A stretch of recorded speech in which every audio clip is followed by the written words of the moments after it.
저는 지혜로운 사람이고 싶습니다. 여러분 어떠십니까? 여러분들도 지혜로운 사람이고 싶으시지요? 네, 아멘 소리가 크게 나오십니다. 예. 지식과 지혜는 다릅니다. 아는 지식은 많지만 지혜가 부족한 사람이 있을 수 있고, 또 아는 지식은 부족하지만 지혜가 많은 사람이 있을 수가 있습니다.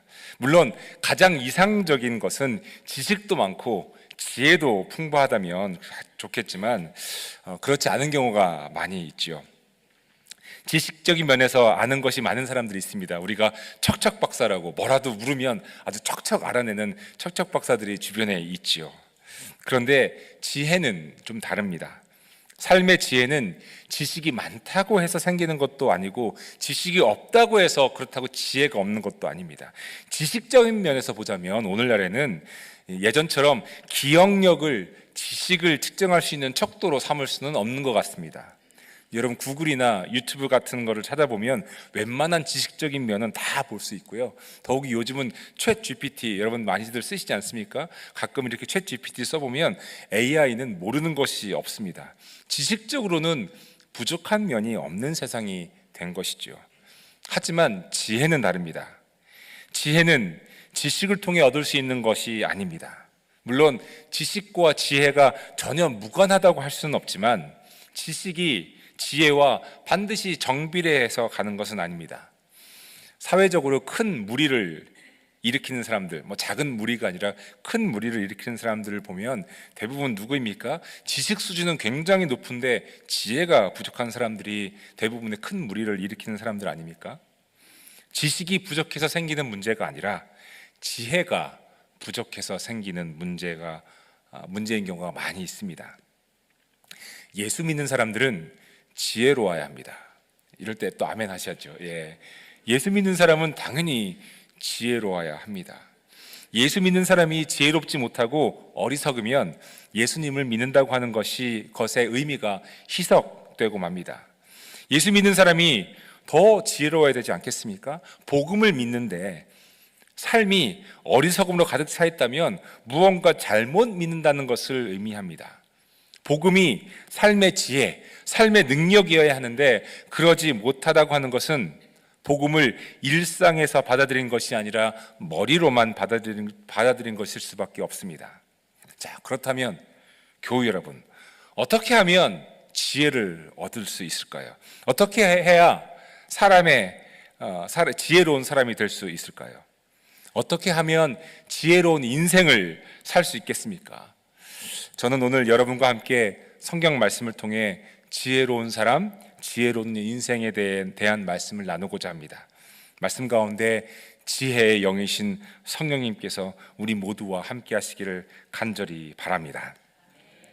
오늘 본문 말씀의 시작은 이렇습니다.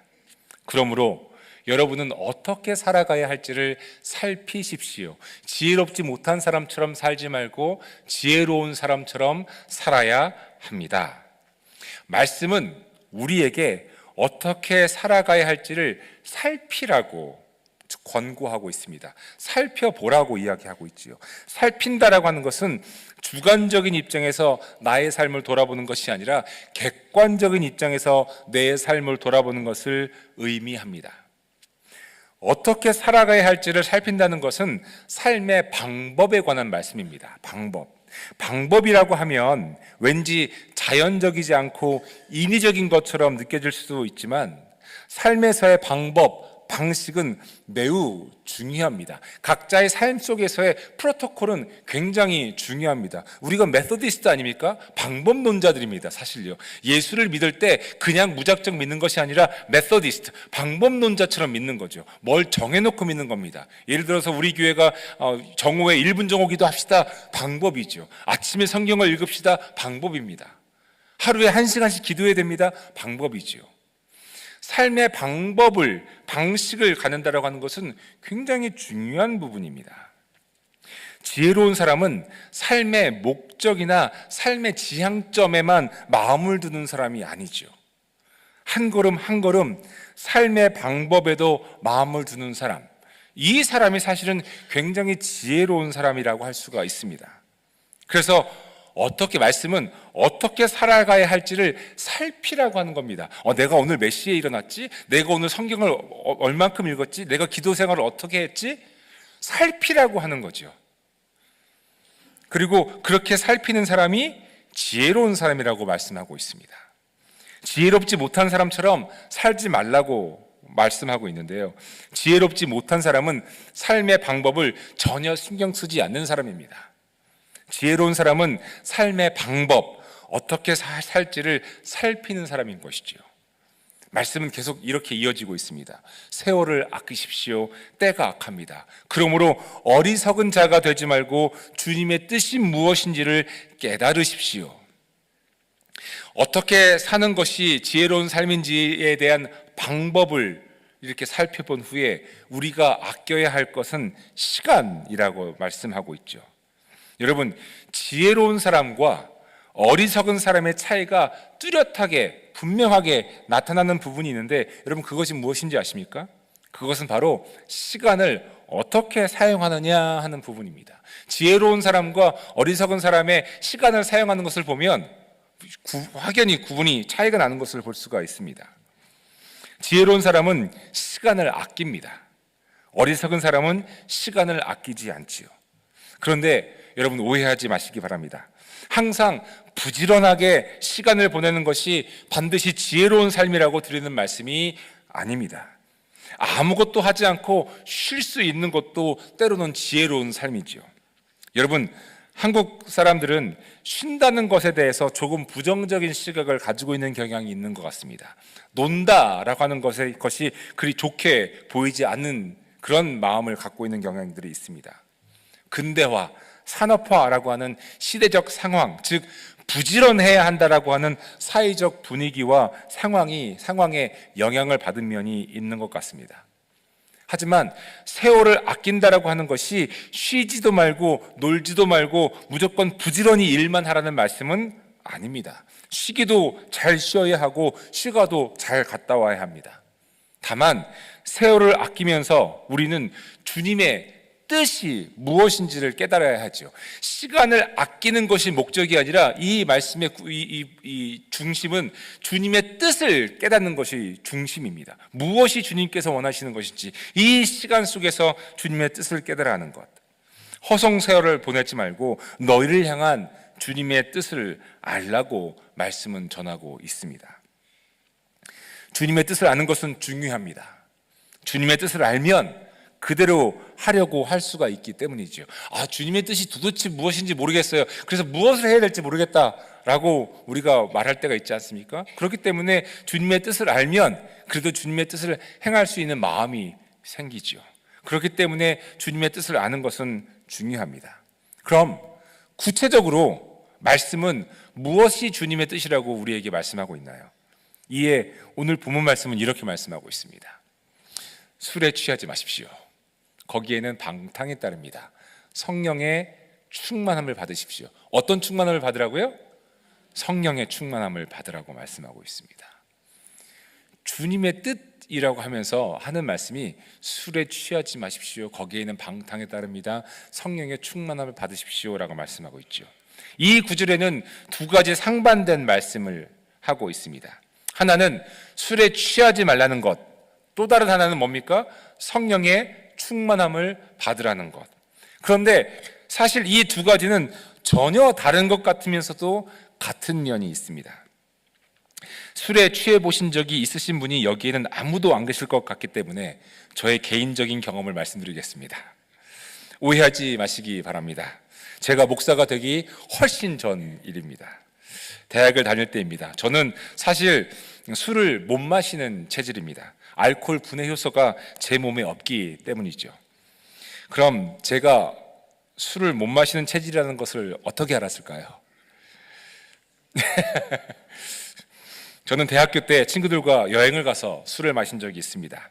정말 무슨 맛인지는 모르겠지만 친구들과 분위기를 맞추고자 술을 마셨었습니다. 그리고 제 기억으로는 바로 잔 것 같습니다.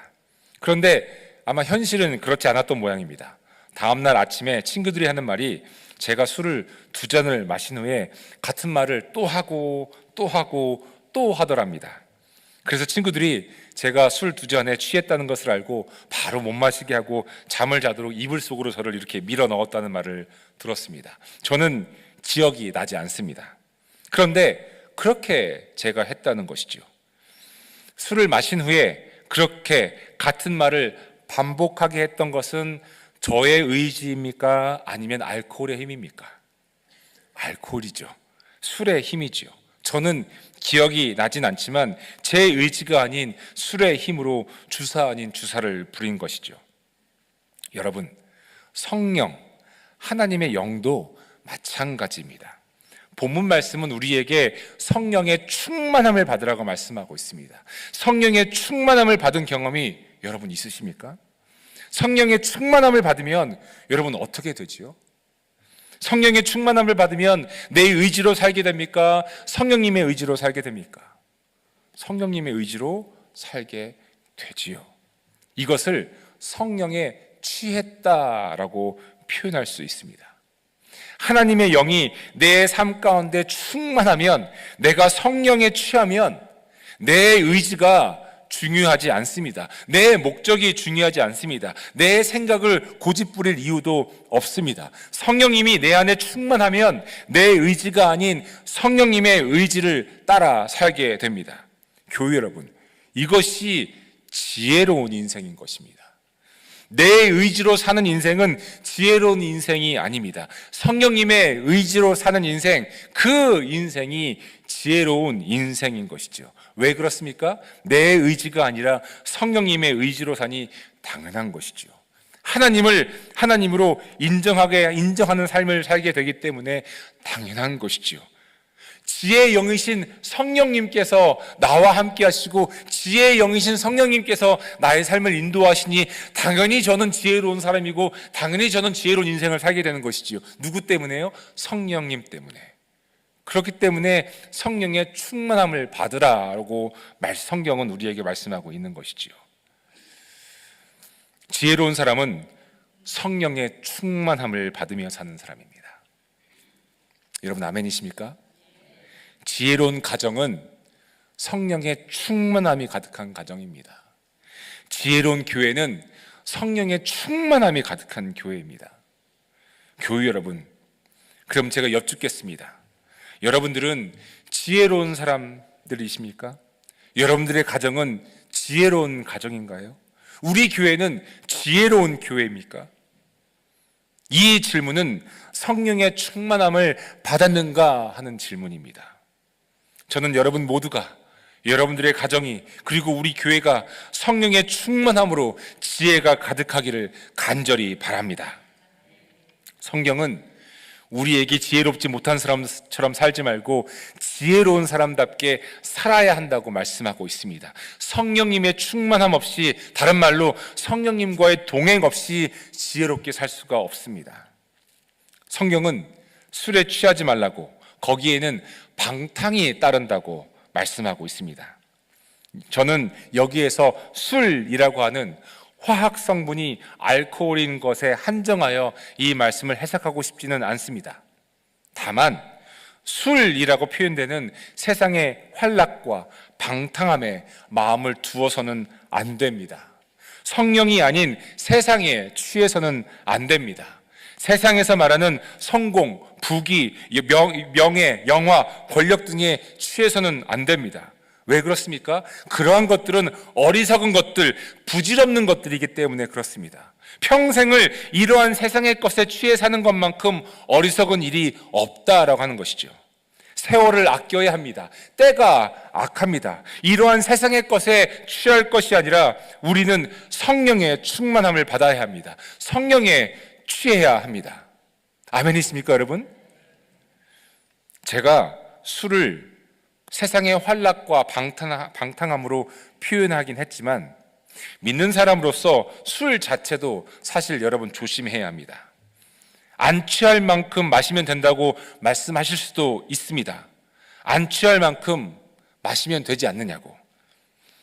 그런데 안 취할 만큼 마실 수 있는 자신감이 어디에서 나오는지 잘 모르겠습니다. 그게 지혜로운 자신감인지 어리석은 자신감인지 잘 모르겠습니다. 어떤 분들은 마음이 속상하고 허전해서 술을 찾게 된다고 말씀하십니다. 마음이 속상하고 허전하시면 더욱더 기도하시기 바랍니다. 속상한 마음과 허전한 마음을 술이 해결해 주지 못합니다. 그러나 주님께서는 해결해 주시지요. 그러니 속상할 때 술을 마시는 것이 지혜로운 겁니까? 속상할 때 기도하는 것이 지혜로운 것입니까? 기도하는 것이지요. 세상을 살아가면서 세상에 취하지 않고 세상에 주는 재미에 취하지 않고 살기가 참 쉽지가 않습니다. 그래서 실수할 때도 있고 세상에 주는 유혹에 넘어질 때도 있습니다. 우리가 어떻게 실수 안 하고 우리 스스로의 능력으로 유혹에 넘어지지 않을 수 있겠습니까? 하지만 실수를 하고 유혹에 넘어갈 때가 있더라도 우리는 명확하게 기억해야 합니다. 우리는 성령에 충만해야 한다는 것을 기억해야 하고요. 세상이 주는 유혹과 시험에 넘어지더라도 다시 일어설 수 있는 능력은 오직 하나님의 영이신 성령님의 능력과 은혜로 가능하다고 하는 것을 우리는 알아야 합니다. 그러니 우리가 붙잡고 의지해야 할 분은 성령님이시죠. 하나님의 영이시죠. 우리가 붙잡고 살아가야 될 분은 하나님이시지요. 세상의 부귀와 명화와 명예, 권력이 우리가 붙잡고 살아가야 될 세상이 아니라 술이 우리가 붙잡고 살아가야 될 것이 아니라 오직 성령님을 붙잡고 살아가는 인생. 여러분, 그 인생이 지혜로운 인생인 것이죠. 본문 말씀은 계속해서 이렇게 말씀하십니다.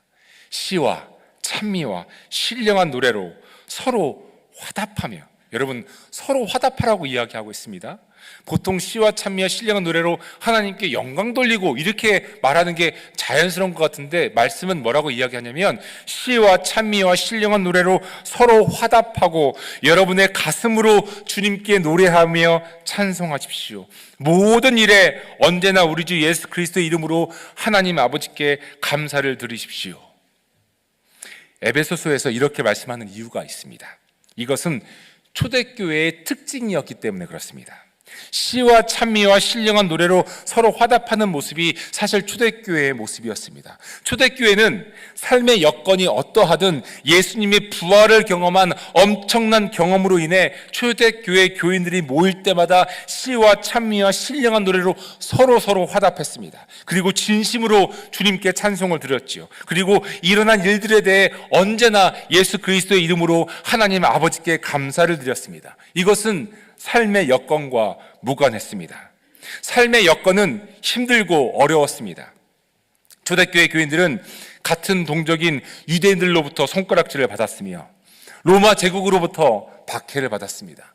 그럼에도 초대교회 교인들은 예수님을 향한 믿음의 삶을 살았고 그 믿음의 삶이 시와 찬미와 신령한 노래로 서로 화답하는 것, 진심으로 예수님께 찬양하며 노래하는 것, 언제나 모든 일에 예수 그리스도의 이름으로 우리 하나님 아버지께 감사를 드리는 삶, 그 삶을 초대교회 교인들이 살았던 것이죠.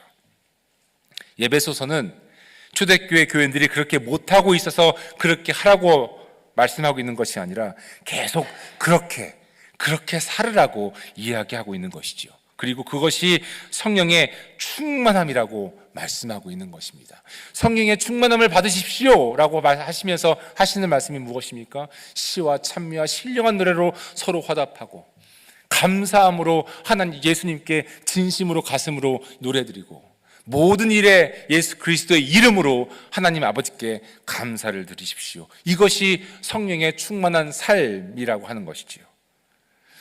사랑하는 교회 여러분, 성령의 충만함을 받기 위해서 무엇을 해야 한다, 어떻게 해야 한다의 방법론에 대해서 말씀드리는 것이 성령의 충만함이 무엇인지를 이해하기에는 좋겠지만 사실 성령의 충만함을 받기 위한 방법이 특별히 무엇이 있겠습니까, 여러분? 무슨 비책이나 비법이 있는 것으로 생각하셨다면 그것은 착각입니다. 성령의 충만함을 다른 말로 하자면 부흥입니다. 리바이벌, 다시 사는 것, 다시 흥하는 것, 부흥이 성령의 충만함이고, 이러한 부흥은 어떤 비책이나 비법이 있는 것이 아니라 말씀 그대로 시와 찬미와 신령한 노래로 서로 화답하는 것, 진심으로 주님께 노래하며 찬송하는 것, 그리고 모든 일에 예수 그리스도의 이름으로 하나님 아버지께 감사를 드리는 것, 이것이 성령의 충만한 그 자체이고, 이것이 부흥 그 자체라는 말씀입니다. 말씀은 우리에게 성령의 충만한 부흥을 살아내라고 말씀하고 있는 것이지요. 이러한 성령의 충만한 삶이 지혜로운 삶이고, 성령의 충만한 삶을 사는 사람이 지혜로운 사람이고, 그 인생이 지혜로운 인생인 것이지요. 온 천지를 지으신 하나님의 영과 함께 사는데 여러분, 당연한 것 아니겠습니까? 지혜로운 사람, 지혜로운 인생은 하나님의 영이신 성령의 충만함으로 사는 사람, 성령의 충만함으로 사는 인생입니다. 시와 찬미와 신령한 노래로 서로 화답하고, 가슴으로 노래하며 예수님을 찬송하고, 모든 일에, 어떤 일이든 모든 일에 예수 그리스도의 이름으로 하나님께 감사하며 사는 사람, 그렇게 사는 인생이 지혜로운 사람, 지혜로운 인생인 것이지요. 지혜는 나이와 무관합니다. 지혜는 성별과 무관합니다. 지혜는 인종과 무관합니다. 진짜 지혜는 오직 성령과 관계에 있습니다. 작년 2023년이죠. 2023년 2월에 켄터키에 있는 에즈베리 대학교에서 에즈베리 부흥이 있었던 것을 기억하시는 분들이 많이 계실 것 같습니다. 한 달 이상 켄터키의 작은 마을 윌모어라고 하는 마을에서 부흥 운동이 일어났습니다. 많은 사람들이 윌모어로 모여들었고, 에즈베리 대학교와 에즈베리 신학대학원의 캠퍼스 곳곳에서 찬양이, 기도가, 말씀이 선포되고 고백되었습니다. 한 달 이상 그 예배가 끊이지 않고 고백되었죠. 외부에서 수많은 사람들이 몰려들어서 줄을 섰던, 사람들이 몰려들었던 그 모습을 소셜미디어로 아마 보셨을 것입니다. 많은 크리스천들이 소셜미디어로 에즈베리 부흥을 접하면서 에즈베리 부흥이 우리 교회에도 일어나면 좋겠다는 생각을 하셨다는 이야기를 들었습니다. 에즈베리 대학교 채플에서 시작된 예배가 한 달 이상 지속되면서 성령의 임재의 은혜가 곳곳에서 일어났습니다. 저는 에즈베리 대학교와 바로 길 하나 건너 붙어 있는 에즈베리 신학대학원에서 6년을 공부했습니다. 그곳 윌모어라고 하는 작은 시골 마을에서 6년을 살았습니다. 에즈베리 신학대학원의 동문으로서 솔직히 말씀드리자면, 저는 에즈베리 부흥이 전혀 새롭지가 않았습니다. 왜냐하면 에즈베리 대학교든 에즈베리 신학대학원이든 그곳에서는 항상 성령의 충만함이, 부흥이 있어 왔기 때문입니다. 무슨 말씀이냐 하면은, 그곳에서는 이미 시와 찬미와 신령한 노래로 서로를 화답하고 있었고, 마음으로 주님을 노래했으며 모든 일에 예수 그리스도의 이름으로 하나님께 감사를 드리고 있었기 때문입니다. 그것이 일상이었습니다. 6년 동안 제가 그곳에 살면서 할 수 있는 것은 딱 두 가지밖에 없었습니다. 하나는 공부, 하나는 하나님께 찬양 드리고 서로 시와 찬미와 신령한 노래로 화답하는 것, 이거밖에 없었습니다. 학생들끼리 서로 기도해주는 분위기였으며, 함께 모여 말씀을 나누고 찬송하는 분위기였습니다. 채플 시간이 끝난 다음에 야, 이제 지련 채플 끝났다, 이제 빨리 클래스 가자, 이런 분위기가 아니라 채플 끝나면 학생들끼리 335 모여서 오늘 말씀을 통해서 어떤 은혜를 받았는지, 어떤 찬송이 좋은지, 어떤 기도 제목이 있는지 서로 묻는 그런 분위기입니다. 저도 멀티컬처럴 미니스트리라고 하는 다문화 사역에 참여하면서 매주 학생들 기숙사를 신방하고 학생들을 위해 기도해주는 학생이었으면서도 이러한 기도 사역에 참여했었습니다. 매주 화요일, 목요일 아침에 드리는 채플 시간은 학생들에게 강제적이진 않았지만 많은 학생들이 채플 예배에 참여했습니다. 여러분, 이것이 무엇입니까? 이미 성령의 충만함이 있었고 부흥이 그곳에 있었다는 것이죠. 그러니 작년 2월에 일어난 에즈베리 부흥이 저에게는 전혀 새롭거나 놀라운 일이 아니었고 당연하지의 일이었습니다.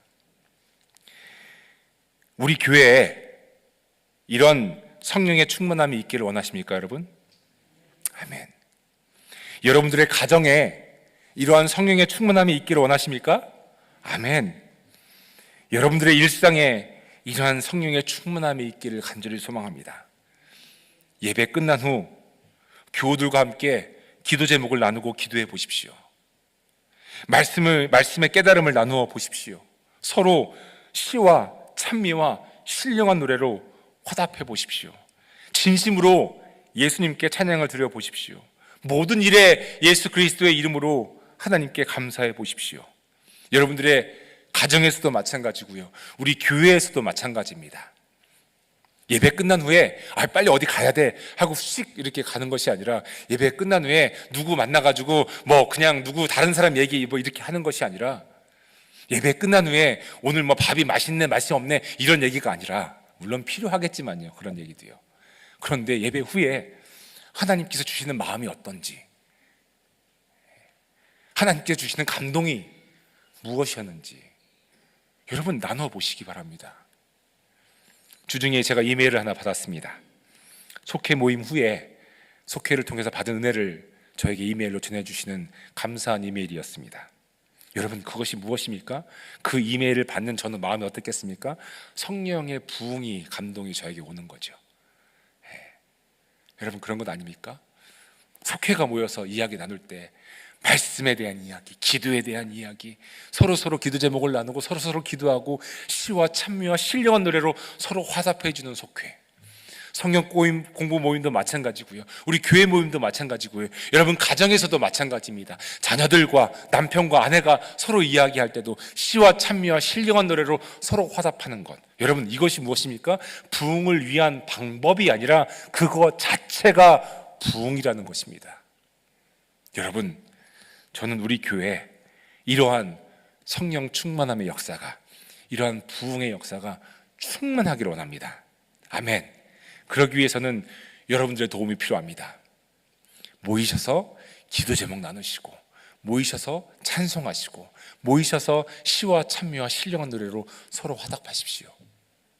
그거 이외에 교회에서 무슨 말을 더 할 게 있겠습니까? 하나님은 찬양하는 것 이외에, 하나님께서 주시는 은혜를 나누는 것 이외에 어떤 말을 우리가 더 많이 해야 되겠습니까? 없습니다. 이것이 세월을 아끼는 방법이고, 이것이 술에 취하지 않고 성령의 충만함을 받는 방법인 것이죠. 그리고 이것이 부흥 그 자체, 성령의 충만함 그 자체라고 하는 겁니다. 만약에 여러분 옆에 나눌 사람이 없이 혼자 계시다면 괜찮습니다. 묵상하시면 됩니다. 묵상은 혼자서 시와 찬미와 신령한 노래를 부르는 것이고, 예수님께 찬송하는 것이고, 하나님께 감사하는 것이죠. 이러한 묵상을 통해 성령의 충만함, 부흥이 오는 것이 아니라 그 묵상 자체가 이미 성령의 충만함이며 부흥입니다. 여러분 이제 아멘 하시기 바랍니다. 저는 여러분들의 가정에 이러한 성령의 충만함이 일어나게 되기를 간절히 원합니다. 아멘. 우리 교회에 이러한 성령의 충만함이 일어나기를 간절히 바랍니다. 아멘. 이것이 지혜로운 삶, 이것이 지혜로운 사람의 삶이고, 이것이 지혜로운 사람이 살아가야 될 인생인 것이지요. 이제 말씀을 정리하고자 합니다. 우리는 하나님의 영이신 성령에 취해야 합니다. 술에 취할 것이 아니라, 세상이 주는 기쁨이나 성취감에 취할 것이 아니라 성령에 취해야 합니다. 참 지혜는 내 의지가 아닌 성령의 의지로 살아가는 삶이기 때문입니다. 성령의 충만함을 받으십시오. 여러분의 일상을 시와 찬미와 신령한 노래로 가득 채우시기 바랍니다. 여러분들의 마음으로 예수님께 참 찬송을 드리시기를 바랍니다. 모든 일에 예수님의 이름으로 하나님께 감사하시기 바랍니다. 이것이 성령의 충만함이고, 이것이 지혜로운 사람이 살아가는 방법입니다. 어떻게 지혜로운 사람이 됩니까? 어떻게 지혜로운 인생을 살 수 있습니까? 지혜의 영이신 성령께서 함께 하실 때입니다. 그러니 우리의 일상이 시와 찬미와 신령한 노래와 감사로 가득 차야 되지 않겠습니까? 사랑하는 교회 여러분, 그리고 방송으로 예배에 참여하고 계시는 모든 성도 여러분, 지혜로운 사람, 지혜로운 인생은 성령의 충만함으로 살아가는 사람이고, 성령의 충만함으로 사는 인생입니다. 하나님의 영이신 성령님께서 우리의 삶 속에 임재하실 때 우리는 하나님을 하나님으로 인정하는 삶을 살게 될 것이고, 그 삶을 사는 우리가 지혜로운 사람, 우리의 인생이 지혜로운 인생일 줄 믿습니다. 아멘. 우리는 함께 오늘 본문 말씀인 마지막 구절을 마음 담아서 우리 함께 고백하며 읽었으면 좋겠습니다. 함께 말씀 읽어볼까요? 시와 찬미와 신령한 노래로 서로 화답하고 여러분의 가슴으로 주님께 노래하며 찬송하십시오.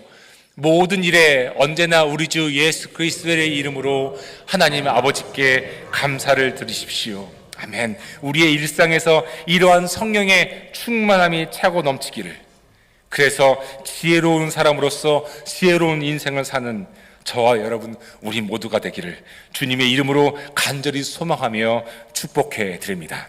아멘. 이 시간 함께 기도하겠습니다. 말씀을 붙잡고 우리 결단하면서 기도했으면 좋겠습니다. 주님, 주님의 영이신 성령님을 부어주시옵소서. 내가 우리 일상 속에서 시와 찬미와 신령한 노래로 서로 화답하며 우리 가정에서, 우리 교회에서, 우리 속회에서 그렇게 살겠습니다. 결단하며 우리 함께 기도하겠습니다. 그럴 때 지혜로운 우리의 삶, 지혜로운 인생이 될 줄 믿습니다. 함께 기도하겠습니다.